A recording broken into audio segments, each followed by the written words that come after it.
Well, it's an aviation mystery more than 30 years old. On New Year's Day, 1985, Eastern Airlines Flight 980, with 29 people on board, slammed into a mountainside in South America. The Boeing 27 was en route from Paraguay to Bolivia when it crashed in the Andes, killing everybody. But despite 5 different searches, investigators never found the plane's black boxes that might tell them what caused the crash. And as a result, conspiracy theories grew. Bring you up to the modern day. A couple of amateur investigators from Boston decided to head to the Andes crash site to try to see what they could find. And they came up with some startling information. Joining me now, Isaac Stoner, one of those investigators. Do you have a background in this? Are you an aviation investigator officially? You know, I would call investigator kind of a strong word, actually. What we are is just a couple of guys with day jobs who got lost down an internet rabbit hole after the Malaysian Airlines disaster. And we ended up on a Wikipedia page that listed 19 unrecovered black boxes, and each one had a reason next to it. So first of all, we're looking at that list and we're like, wow, this is really tough. These families never got any closure. They don't know what caused the crash. And most of these crashes are in deep water. There was one that stood out to us. It was on the mountaintop of Illimani in Bolivia.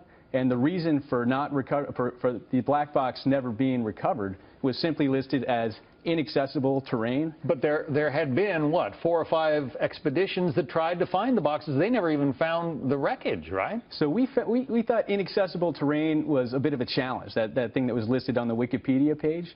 Additionally, so we knew that the past few years have been the warmest on record down in Bolivia, and the glaciers receded about a quarter mile. So we thought we might find things that people had never found before, both human remains and the black boxes themselves. And you, I mean, making a long story short, you were there, what, 5 days, and all of a sudden made a fascinating discovery. Right. So we were on the lower debris field, which was almost a square mile at this point. And after several days of searching, we managed to find a piece that was labeled clear as day, cockpit voice recorder. We also found a roll of magnetic tape that we hope came from that voice recorder, and we're really hoping to work with the correct agencies to get that material analyzed now. What are the chances that there is usable material still on it after more than 30 years? As I mentioned, investigator is kind of a strong word for what Dan and I are. So we're just completely crossing our fingers and hoping that there is usable data on that tape today. We know at least it's been kept cool on the top of the mountain for the past 30 years. You also found, sad to say, human remains, which nobody else to this date had found. Why?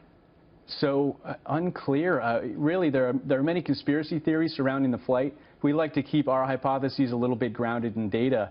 And I think just the fact that the crash was up so high and so much snow was dumped on this crash site is the reason the bodies were never found. Yeah. So we unfortunately had the responsibility of giving these remains a proper burial. We marked the GPS coordinates, and hopefully some real investigators can follow us up the mountain now. People can read about it in Outside magazine because one of their reporters went along with you. Isaac Stoner, congratulations. It's quite a story. Thanks. Thank you.